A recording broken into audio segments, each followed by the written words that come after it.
नमस्ते, आप सभी का स्वागत है मेरे चैनल में चिराग एस्ट्रोलॉजी। और हम बात कर रहे हैं 2025 कैसा रहेगा वृश्चिक लग्न और राशि के लिए और स्कॉर्पियो मून साइन एसेंडेंट के लिए। सो यहाँ लग्न को ज्यादा इंपॉर्टेंस दीजिए और आपके जीवन में 2025 का वर्ष जो है वो बहुत इंपॉर्टेंट है, बहुत महत्वपूर्ण है, क्योंकि इसमें क्या है, बहुत सारे निर्णय आप लेंगे जो आपके परिवार को लेके होंगे, जो आपके करियर को लेके होंगे, आपकी पढ़ाई को लेके होंगे, आपके बच्चों को लेके होंगे, आपके विदेश को लेके होंगे, आप की हर चीज में आपके कर्ज को, आपके सेविंग्स को लेके होंगे। नॉर्मली एवरी ईयर ये आप करते हैं, लेकिन यहां पर बहुत आपको इफेक्ट मिलेगा और ये इफेक्ट आपको समझना जरूरी है। स्कॉर्पियो में क्या है कि आपकी कुंडली का मालिक जो है वो मंगल है। मंगल जो है वो कर्क राशि में ज्यादातर ये साल में ऑलमोस्ट ट्रैवल कर रहा है। और मंगल के ट्रांजिट के बाद गुरु जो है वो राहु केतु और शनि, इन सबके भी ट्रांजिट हो रहे हैं। मार्च 29 को शनि, फिर गुरु, फिर राहु केतु 14 मई को और 18 मई को। तो ये सारी चीजें जो हो रही है वो आपके जीवन में बहुत बड़े बदलाव लेके आएगी और ये मंथ वाइज आप निर्णय लेते जाएंगे। तो ये every month through out the year आपको समझना पड़ेगा। मैंने आपको जनवरी का मंथली वीडियो दे दिया है और ये समझने के लिए है, डरने के लिए नहीं है। दूसरी चीज, आपको यहां पर जो भी ट्रांजिट्स होंगे शनि के, राहु केतु, गुरु के और अदर ट्रांजिट्स, अदर कॉम्बिनेशंस जो भी इंपॉर्टेंट होंगे, उसके मैं डिटेल वीडियोस आपको देते रहूंगा। सो कीप वाचिंग चिराग एस्ट्रोलॉजी। इसलिए आपको मेरा चैनल चिराग एस्ट्रोलॉजी लाइक करना है, शेयर करना है, सब्सक्राइब करना है, बेल आइकन जरूर दबाएं ताकि आप सबको लाभ हो, और आप सबको लाभ होगा तो मुझे खुशी होगी। सो यहां पर आपके लिए अगर मानसिक स्थिति की बात करें, फर्स्ट हाउस आपका मेंटल स्टेटस है और कुंडली के हिसाब से पूरे वर्ष में, तो आपका शुरुआत का जो समय है वर्ष का, ऑलमोस्ट जून तक का समय, जून मिड तक का, वो थोड़ा आपके बेचैनी में जाएगा। आपको कभी कभी लगेगा कि ये चीजें मुझे करनी चाहिए, कभी कभी लगेगा ये मैं क्यों करूं, कभी कभी आपको गुस्सा आएगा, कभी आपको लगेगा कि मुझे, आपने शुरुआत तो की लेकिन बाद में आपको लगा कि ये नहीं करना है। तो ये सारी जो मेंटल एक कहें कि विडंबना है आपके माइंड में चलती रहेगी कि ये करूं, वो करूं, ये ना करूं, वो ना करूं। और एक बार आपने बहुत गुस्से से कोई चीज शुरू की और वही चीज आपने फिर रोक दी। तो यहां एक तरफ आपका गुस्सा होगा, आपकी एनर्जी, पावर, और एक तरफ आपका एग्रेशन होगा, गुस्सा होगा। तो ये गुस्से और गुस्से के बीच में आपका पूरा साल डिपेंड करेगा कि आप किस दिशा में अपने आप को ले जाना चाहते हैं। तो मानसिक स्थिति को आपको बैलेंस करना पड़ेगा, सही दिशा में जाना है। तो ऐसा नहीं है कि ग्रह खराब होंगे या आपके लिए नेगेटिव है या चीजें बेहतर नहीं है, अच्छा है, लेकिन आपको किस दिशा में जाना है। सपोज आपने निर्णय किया कि मुझे ये दिशा में जाना है, तो उसी दिशा को पकड़ के चलिए। अब दिशा दो है, एक है कि आप मैनेज करते हुए, समझते हुए उस दिशा में जाएं, या फिर उसमें आप गुस्से से, अग्रेसिव वे में किसी को दिखाने के लिए या बिना सोचे समझे, बिना प्लानिंग के कूद पड़े और फिर परेशानियां झेलते हुए आगे बढ़े और फिर आपको लगे कि बहुत मुश्किल हुई, बहुत तकलीफ हुई, बहुत स्ट्रेस पहुंचा, तो वो हो सकता है। सो यहाँ डिपेंड करेगा आप किस तरह से उसको अप्रोच, किस तरह से आपको उस दिशा में जाना है, ठीक है। तो वो आपका जरूरी है समझना। यहां पर आपको 2025 में आपके मन को शांत रखना जरूरी है। मंगल आपका मालिक है, तो आपको मन शांत रखने के लिए मेडिटेशन, प्राणायाम, योगा, पूजा अर्चना बढ़ानी चाहिए। हनुमान जी की पूजा कीजिए, आप गणेश जी की पूजा कीजिए, तो वो आपके लिए बहुत जरूरी है, बहुत इंपॉर्टेंट है। सो ये हुआ आपके लिए मेन पॉइंट कि जहां से निर्णय लेने हैं वहां आप क्लैरिटी रखिए, वहां से आप क्लियर हो जाइए। फिर आगे की हम बात करते हैं। अगर आपके करियर की पहले बात करें तो करियर जो है वो सबसे बड़ी इंपॉर्टेंट चीज है। करियर में देखिए आपका अच्छा समय चल रहा है बिफोर में, और आफ्टर में बुरा नहीं है, समझिएगा। केतु आपका ट्रांजिट करके कर्मस्थान में आ रहा है। आपका मेष का मालिक मंगल है, वो जून तक आपको थोड़ा बहुत, छठे भाव का जॉब का मालिक है, वो आपका कर्क में और मिथुन में ट्रांजिट कर रहा है। जून तक ये चीजें हो रही है, जून के बाद फिर वो आगे बढ़ जाएगा लियो में। फिर वहां से आपके लिए करियर में अच्छा है, चीजें बेहतर होगी। जैसे जैसे मंगल के transit through out the year रहेंगे आपके लिए अच्छा है, क्योंकि वो कर्मस्थान में भी ट्रांजिट करेगा, आपके छठे भाव में भी कर रहा है, छठे भाव का मालिक है, कर नहीं रहा है, छठे भाव का मालिक है। सो ये चीज आपके लिए बहुत इंपॉर्टेंट है। यहां आपको जून से वो ग्रोथ दिखने मिलेगा, लेकिन जून तक आपको करियर में बड़ा बदलाव नहीं करना है अपनी ओर से। कोई सिचुएशन आए तो उसको किसी भी रूप में गुस्से से हैंडल नहीं करना है, प्यार से करना है, शांत मन से करना है, और चीजों को आपको समझ के चलना है। आपने जहां भी अग्रेशन दिखाया, जहां भी आपने ये दिखाया कि छोड़ देते हैं, देख लेंगे, तो छूट जाएगा, फिर देखना आपके लिए मुश्किल हो जाएगा। सो आपको क्या करना है कि भाई समय पे छोड़ देना है। अपना निर्णय आपको नहीं लेना है। जो भी आप बिजनेस कर रहे हैं उसमें भी आपका बिजनेस चल रहा है और उसमें अगर कोई आपका कुछ डिले हो रहा है, कुछ उसमें आपको स्ट्रेस लग रहा है, शांत मन से कीजिए, कोई बड़ा उसमें हड़बड़ाहट मत कीजिए। मई तक का टाइम निकालिए, जून से चीजें बदलती जाएगी। वही जगह वही चीज, चाहे आप जॉब कर रहे हैं, बिजनेस कर रहे हैं, करियर में वही जगह वही चीज आपके लिए बेनिफिशियल हो जाएगी। सो ये समय की बात है। और उसमें भी आपका पर्सनल चार्ट अगर अच्छा रहा तो वो स्ट्रेस आप या वो समय आप स्पीड में निकाल लेंगे या अच्छे से निकाल लेंगे। अगर आपका बर्थ चार्ट, पर्सनल चार्ट या दशाएं सही नहीं रही तो थोड़ा स्ट्रेस बढ़ेगा। लेकिन मई जून के बाद चाहे आपका चार्ट कैसा भी हो, आपको जो ट्रांजिट के प्लैनेट्स हैं या ईयर का जो पूरा ग्राफ बन रहा है उसमें फिर स्ट्रेस नहीं है। फिर पर्सनल चार्ट के ग्रह थोड़ा आपको परेशान करे वो डिफरेंट है, बट ओवरऑल आपको अच्छी स्थिति में ले जाएंगे ये ट्रांजिट के प्लैनेट्स। आपको प्रमोशन इंक्रीमेंट के योग डिपेंड करेंगे आपके पर्सनल चार्ट पे। स्कॉर्पियो वालों को मैं खास कहूंगा, वृश्चिक वालों को सडन आपको आपके पर्सनल चार्ट के दशा या ग्रह जो बेनिफिट देंगे तभी आपका प्रमोशन या इंक्रीमेंट होगा। यहां पर अचानक से कुछ नहीं होगा। हाँ, आपको अगर लाभ मिलेगा तो आपके सोच विचार करके, सही प्लानिंग करके किए हुए आपके साहस से आपको मिलेगा। ठीक है, थ्रू आउट द ईयर कहीं भी आपने साहस किया लेकिन गुस्से में किया, बिना सोचे समझे किया, वो आपको डिस्ट्रॉय करेगा। करियर की मैं बात कर रहा हूं, आपके बिजनेस की बात कर रहा हूं, आपके इन्वेस्टमेंट, या कहें कि इन्वेस्टमेंट कैसा, तो बिजनेस के लिए इन्वेस्टमेंट नया कोई वेंचर आप करना चाहते हैं, नया कुछ बड़ा करना चाहते हैं, you have to plan. Unplanned और गुस्से में या सडन आप कूद पड़ेंगे, वो चीज आपके लिए सही नहीं है। और विथ प्लानिंग आप जाएंगे, आपके लिए बहुत अच्छा है थ्रू आउट द ईयर। अच्छा, यहाँ पर आपके लिए अगर हम पढ़ाई की बात करें, स्टूडेंट्स की बात करें, तो स्टूडेंट्स के लिए ये जो समय है उसमें एक तो आप स्ट्रेस में है, राहु आपके पंचम भाव में चल रहा है मई तक।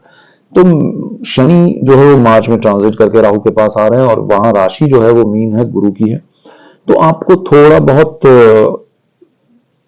स्ट्रेस चल रहा है आपका। जो लोग मेडिसिन, फार्मा, केमिकल इंडस्ट्री में, उनके लिए कोई ज्यादा बड़ा प्रॉब्लम नहीं है। स्ट्रेस उनको भी है लेकिन वो निकल जाएंगे अच्छे से। लेकिन जो लोग अकाउंट्स में हैं, जो लोग क्रिएटिव फील्ड में हैं, जो लोग आईटी में हैं, या कोई भी ऐसे फील्ड में है जहां मेडिसिन, फार्मा, केमिकल इंडस्ट्री नहीं है, या रिलेटेड टू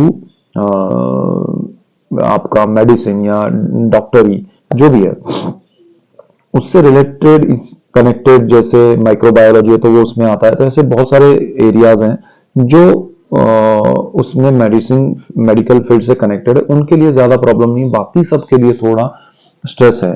तो राहु का ट्रांजिट होगा मई में, उससे पहले शनि वहां आएंगे, आपका स्ट्रेस बढ़ेगा, लेकिन आपको तैयारी ज्यादा करनी है। ये दोनों हार्डवर्क के प्लैनेट है। जितना आप मेहनत करेंगे, अभी की हुई मेहनत भले आपका ये रिजल्ट कम आए, लेकिन आगे वही मेहनत आपको कहीं ना कहीं ये बेनिफिट करके देंगे राहु शनि। और राहु का ट्रांजिट मई के बाद हो जाएगा और शनि वहां रहेंगे, फिर आपके लिए बहुत अच्छा समय है। तो आपके जीवन में सुख समृद्धि लाने वाला समय, पढ़ाई से अगर कहें तो वो मई के बाद ज्यादा, कम मेहनत से ज्यादा होना वो वहां पर है। Before that you have to work hard for good results, और आपको वो करना पड़ेगा। और अगर हम संतानों की बात करें, अगर आपके बच्चों के लिए बात करें, तो जिनके संतान हैं उनके लिए थोड़ा समय जून तक का स्ट्रेसफुल रहेगा, चाहे उनके करियर को लेके हो, पढ़ाई के लेके को लेके हो, किसी भी मामले में, उनकी शादी को लेके उनको विदेश जाना है या कुछ भी करना है, so they are too careful till June. जून तक उनको बड़े निर्णय नहीं लेने चाहिए, थोड़ा सोच विचार करना चाहिए। और आपके लिए आपके बच्चों को गाइड करना आपको जरूरी लगे तो वो कीजिएगा, उनको हेल्प कीजिएगा। और बच्चों को भी अपने पेरेंट्स का हेल्प लेना चाहिए। अगर मैं स्टूडेंट्स के लिए कहूँ तो एक पॉइंट, विदेश के लिए विदेश जा सकते हैं, लेकिन जून के बाद ज्यादा बेटर रहेगा। बिफोर जून योग बन गए, लेकिन आपको प्रॉपर कैलकुलेशन, प्रॉपर प्रिपरेशन करके जाना है, तो ही अच्छा है। अगर आप अचानक से डिसाइड करें और भागेंगे, दैट विल नॉट वर्क। सो आप जरा सोच समझ के उस मामले में जाएं। ओके, ये स्टूडेंट्स के लिए था।